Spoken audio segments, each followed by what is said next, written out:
Hello everyone, it's Sammy here at OVA, and in a previous video we did an overlay set tutorial for Photoshop. If you haven't seen that yet, make sure you go check it out. Today we will be doing a panel set tutorial on Photoshop, so let's jump in.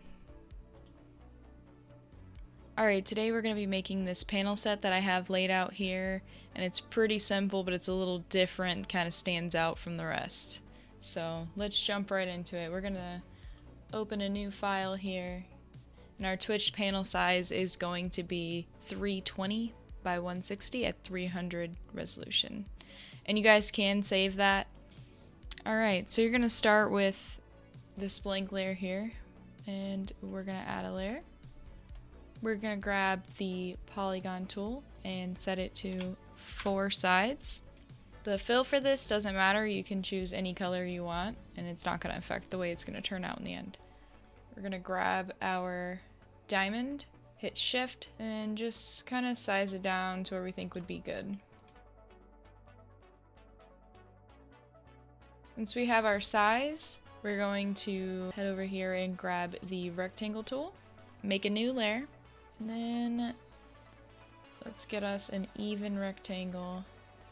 And now we have 2 shapes. So we've got our diamond over here and our rectangle. Alright, so our next step is to make a group. So we're going to click on the folder button. And we're going to drag our diamond into the first group up top. Once we've done that, we are going to duplicate the diamond layer. Pull the copy to the bottom. Double click. And bring up our layer styles. We're going to click color overlay, make sure it's set to white, and click OK. After that, you're going to want to hit Control T and make the diamond a little bit bigger. So now our diamond has a white outline, and that's what we wanted. So we're going to close this group down, make a new group, and do the same thing with the rectangle.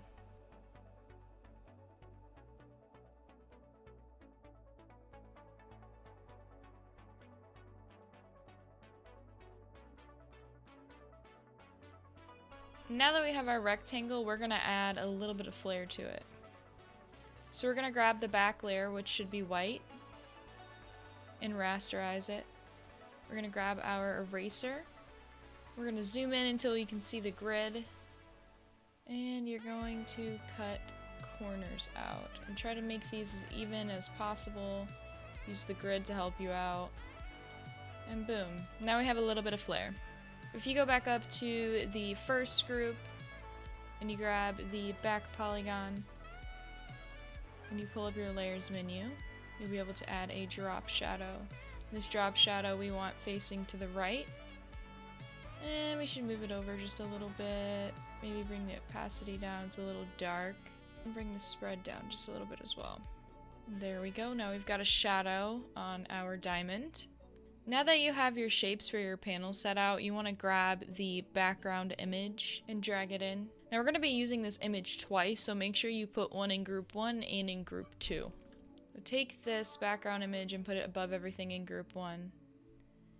And create a clipping mask.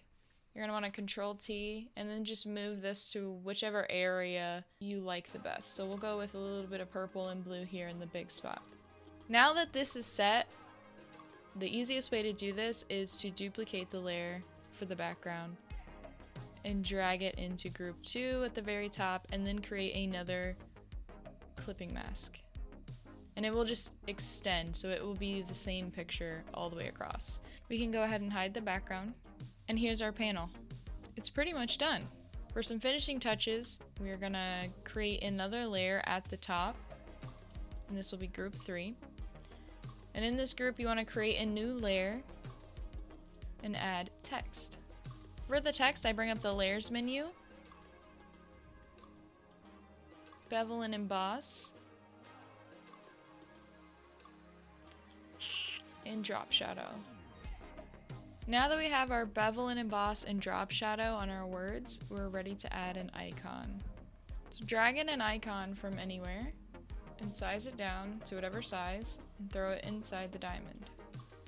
Once you've done that, you're going to want to make it match your text. So bring up the layer styles, bevel and emboss, color overlay set to white, and drop shadow. And that's it. Thank you for watching, everyone. Please don't forget to like and subscribe. And if you would like to see different content, please check out my Twitch channel.